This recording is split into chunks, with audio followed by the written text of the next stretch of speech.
não sobrevive a um gordinho maconheiro falando tolice na internet, Ele emagreceu, é sinal que a tua viu? democracia não está muito bem de saúde. Mas continua Você maconheiro. tem... Pô, você tem... o Vilela pode falar o que ele quiser.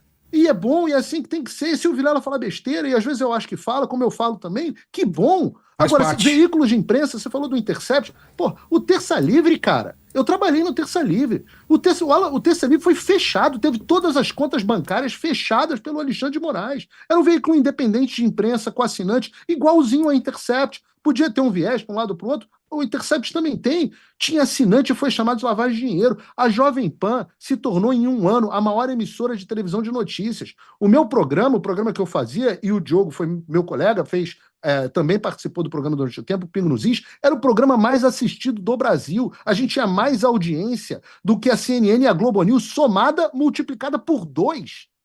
E você pega uma coisa dessa e a Jovem Pan hoje é uma sombra do que foi, demitiu todos os comentaristas conservadores. Estes são fatos, Demori. Tudo isso aconteceu comprovado nesse mundo, não é assim, eu tenho medo porque pode ser que aconteça.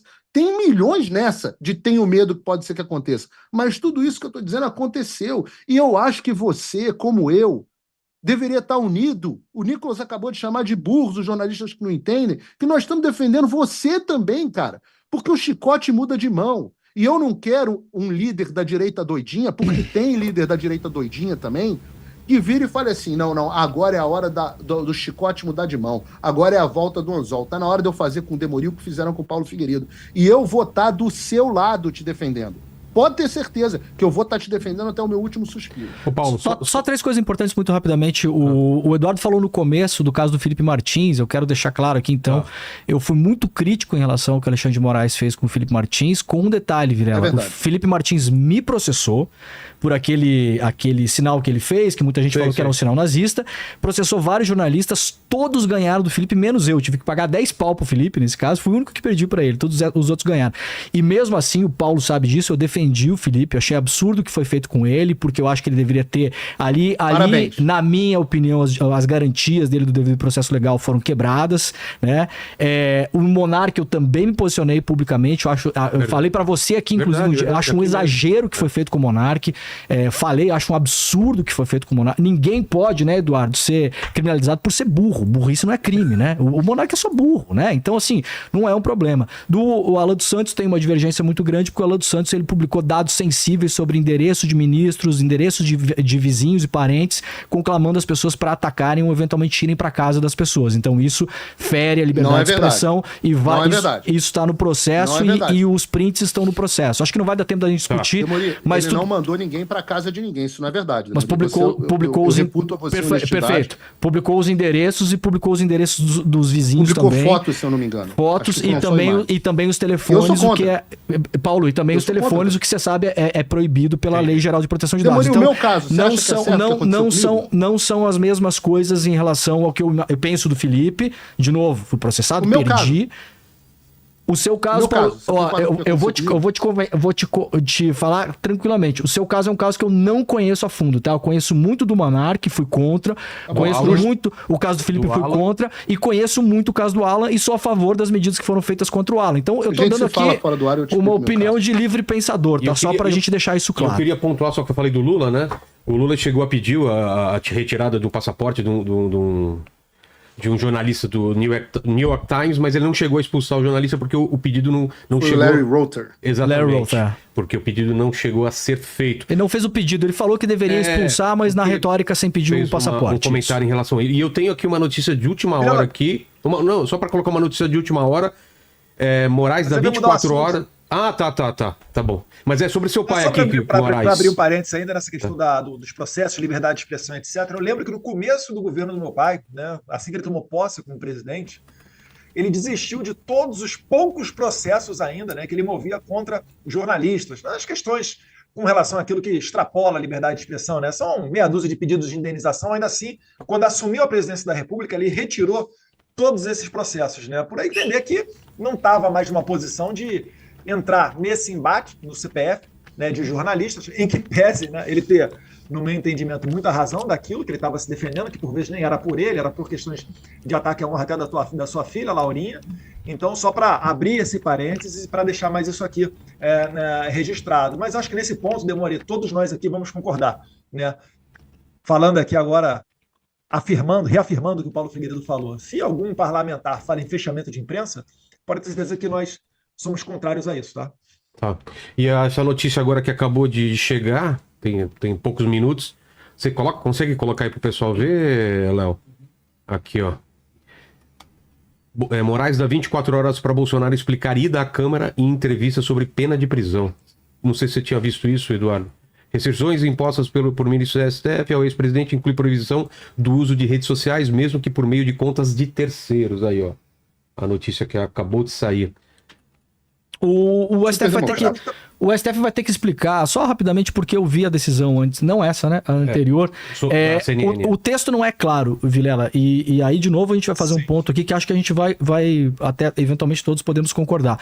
O texto não deixa claro se o Jair Bolsonaro não pode divulgar entrevistas que ele der ou usar conta de terceiros como o Oswaldo Stack usou eventualmente a da filha, ou se, por exemplo, nós lá no ICL Notícias não podemos entrevistar o Jair Bolsonaro e se nós publicarmos na nossa rede, o Jair Bolsonaro for penalizado. Se for isso, é um absurdo, porque o STF não pode impedir que você, a revista Veja, o ICL... Mas é isso. Eu gostaria muito... O texto é dúbio, Paulo. Eu acho que o STF vai ter que explicar isso até amanhã. Eu também achei o texto dúbio. O texto é dúbio. Mas aí o Alexandre agora tirou a dúvida do texto. Tirou? O Alexandre tirou a dúvida que você fez do texto, Demori. Porque ele acabou de pedir a defesa do presidente para que explique como pode o absurdo de ter dado uma entrevista. Então, eu também tive a mesma impressão que você está absolutamente correto, que além de tudo o Alexandre escreve mal para um diabo. A gente que é jornalista fica com a raiva, o cara escreve mal, semi-analfabeto. Escreveu uma decisão completamente dúbia. Aí os advogados não sabiam o que fazer, mas falaram, bom, não tem proibição de entrevista. Ele foi lá e deu uma entrevista. Chegou a cancelar uma entrevista no Metrópole. Parece que ele ia conversar com a Andréa Sadi, decidiu não conversar também. Fez uma entrevista virtual com ela de manhã, mas depois ia fazer uma na Rede Globo, acho que não vai mais fazer. Cancelou com o Metrópolis e resolveu simplesmente dar uma declaração para a imprensa no Congresso. E aí o Alexandre tirou a dúvida. Na prática, a decisão do Alexandre de Moraes é exatamente essa que você acabou de dizer. Se você, em qualquer rede social, repercutir uma entrevista do Bolsonaro, o Bolsonaro vai preso. E aí eu não sei como dá pra alguém defender um troço desse sem que ser democrático, cara. Não tem como. Eduardo, tá ficando cada vez mais difícil pra vocês. Paulo, E, de novo, isso não tem nada a ver com Lula, gente. Tem nada a ver com Lula. Lula não tem nada Eduardo a ver com isso. Pô, Bolsonaro, eu tô com a decisão aqui, eu queria lhe fazer... Quer que eu leia, Diogo? Não, eu queria lhe fazer uma pergunta, que é a seguinte, com base nas conversas que vocês estão tendo com as autoridades aí dos Estados Unidos, quais são as próximas sanções previstas para o Brasil ou para autoridades brasileiras? Olha, mais uma vez, quando entra, né, na alçada do Trump, quando ele puxou, né, para a atribuição dele.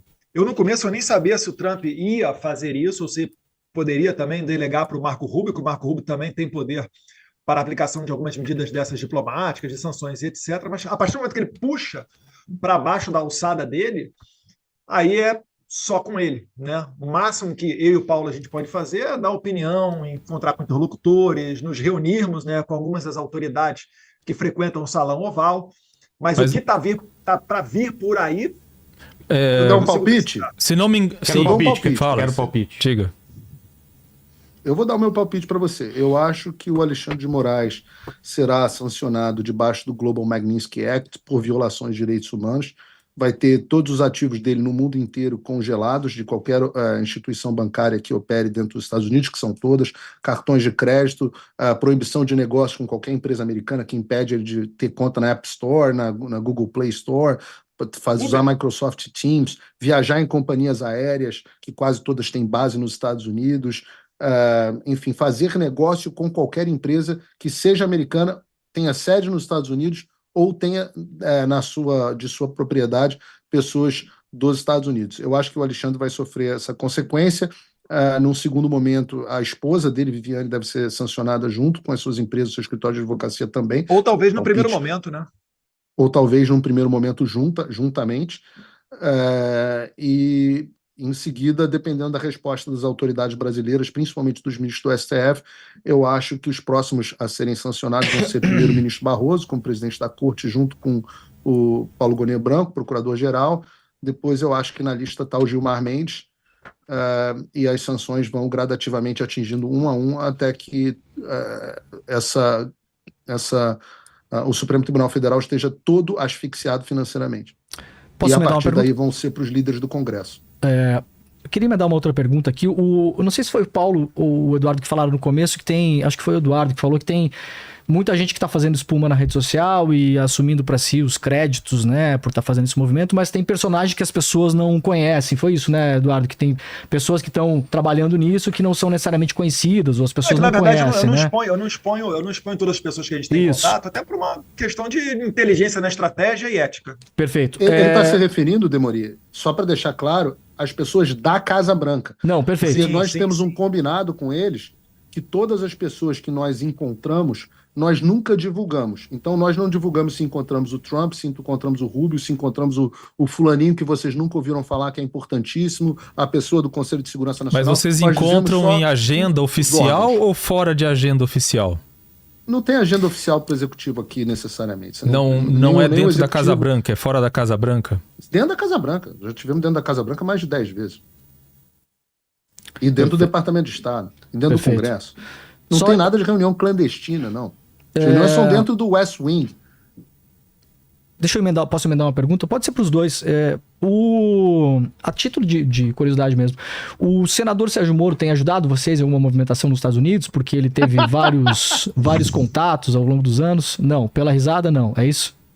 Porra, senador Sérgio Moro, o senador Sérgio Moro se exploda, porque eu sou gentil aqui no programa de vocês. O senador Sérgio Moro só atrapalha. O senador Sérgio Moro é uma vergonha para o Brasil ser senador. Uma vergonha que o Brasil tenha eleito Sérgio Moro senador. E sobre a declaração do... Demori, eu tenho mais bronca do Sérgio Moro que você. Eduardo, você pode responder, porque eu tenho uma outra, só para emendar uma outra rápido aqui. Não, em relação ao Moro, não tem feito nenhum movimento ou ajudado vocês com... Não. Não, tá. Saiu na imprensa uma apuração da CNN essa semana, e como é uma apuração em off, como se chama no jornalismo, né, a gente não tem certeza se isso de fato está acontecendo dessa maneira ou não, mas para vocês dois, os senhores conhecem uma pessoa chamada Suzana Cordeiro Guerra, e se ela está ajudando vocês com isso também ou não? Cara, a gente viu isso. É aquela mulher que eu mandei no grupo, Eduardo. A mulher que eu acho que era do BID, Banco Mundial.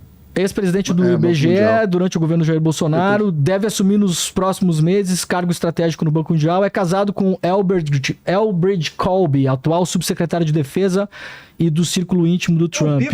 Isso procede... né, que estava comentando, se não me engano, acho que saiu no Metrópolis também. Mas isso procede, esse relacionamento dela com o Trump? Ela está envolvida nessas conversas? Eu não sei se ela tem um relacionamento com o Trump, se ela está ajudando ou não. De cabeça não me recordo. Demori, a gente não sabe nem se ela tem bigode. Você responde a tua pergunta. Nunca vimos na vida. Perfeito. Se ela está ajudando, agradeço a ela. Tomara que esteja ajudando. Sim. Tomara, pô. Tomara que ajude. A gente não tem aqui a vaidade de querer ser o pai da criança, não. Eu quero resolver o problema. Quanto mais gente ajudar, melhor. Né? Eu, inclusive, estou disposto a abrir os créditos. Eu falei, presidente Davi Alcolumbre, né, senador, presidente do Senado, presidente Hugo Mota da Câmara, os senhores têm a possibilidade de colocar o Congresso como protagonista nessa questão toda, começando a resolver o imbróglio, botando em votação uma anistia ampla, geral e restrita. Isso daí vai abrir uma mesa de negociação, eu tenho certeza absoluta disso. E eu ajudo, né? O Paulo Figueiredo também já colocou, a gente faz as tratativas para colocar vocês dentro da Casa Branca para falar com as autoridades que a gente tem acesso, para expor, né, o lado brasileiro da coisa, ou a visão do Congresso, enfim, trazer uma outra visão de mundo, qualquer coisa que seja. A gente não tem problema nenhum nisso. Né? Agora, não dá para a gente querer abrir essa conversa, essa porta, sendo que o Brasil não deu o primeiro passo ainda. O Trump não vai aceitar que integrantes da Casa Branca recebam delegações brasileiras para fazer qualquer tipo de tratativa acerca da tarifa Moraes sem antes dar uma primeira sinalização. Então, essa delegação que está vindo aqui para os Estados Unidos, das duas, uma. Ou elas vão conseguir, na melhor das hipóteses, se encontrar com pessoas de baixíssimo escalão, que não vão resolver o problema, não vão nem fazer a mensagem circular dentro do governo Trump, ou elas vão se encontrar com congressistas, né? Que aí faz parte do dia a dia normal, né, da diplomacia legislativa. Um senador de um país encontrando com o senador de outro país, e assim por diante. Então, a nossa posição é essa, a gente quer resolver o problema. Eu não estou preocupado com relação aos louros, né? Se surgir uma outra pessoa aqui, etc., enfim, e puder ajudar, que bom, vai ser. Até o Sérgio Moro. Agora, você fala em sinalização, Eduardo, mas você sabe, obviamente, que existe dependência entre os poderes e o poder executivo, por exemplo... Onde? No Brasil? Sim, existe. O Existe poder executivo, Eduardo, ele não pode interferir numa decisão do fazer. judiciário. Você sabe que funciona dessa forma, né? Então, o poder executivo não pode. O poder executivo não pode chegar no judiciário e falar, ó, suspende aí o processo contra o Bolsonaro. O poder legislativo também tem limitações do que ele pode fazer em relação a processos que estão correndo no STF. Então, de que forma você acha que o poder executivo, que é quem cuida das negociações comerciais, pode dar uma sinalização para o governo Trump, para que o governo Trump aceite começar a fazer negociações? Você percebe Primeiro, que... eu acho que na verdade, o problema não está no executivo, está no judiciário. E o judiciário pode fazer o que eles quiserem. O judiciário não está julgando uma pessoa comum sem foro por prerrogativa de função originariamente na Suprema Corte? Eles não estão colocando aí, querendo quase... Colocou, né? Meu pai em regime semiaberto, sendo que ele cumpriu com todas as medidas impostas pelo Alexandre de Moraes? Eu estava dentro do Congresso, eu vi isso, eu sou testemunha viva, de deputados vindo falar comigo por ocasião da permanência, né, na votação da Câmara, da permanência da prisão do Daniel Silveira, me dizendo, poxa, meu líder recebeu uma chamada ali de um integrante da Suprema Corte, essa aí não vai dar para ajudar não, mas me falaram que a prisão vai ser só por 2 semanas do Daniel Silveira. Isso não existe independência dos poderes. Barroso, presidente do TSE, entrou na Câmara dos Deputados, no Congresso, e convenceu 11 presidentes de partido a mudar o posicionamento com relação ao voto impresso. Vocês não podem, não dá para você admitir no mundo fático. Veja que o debate aqui não é uma questão de opinião, Diogo. Por máximo respeito que você tenha para mim, eu tenho para com você. A gente não está baixando o nível do debate. Mas eu estou enxergando um mundo onde, para mim, é muito claro que não existe essa dependência. E eu estou citando aqui alguns casos e poderia passar a noite inteira aqui citando. Não existe essa independência. Então, o Alexandre de Moraes ele tem total poder de desfazer tudo aquilo que ele está fazendo. Mas ainda que ele não queira fazer isso, eu estou falando, o Congresso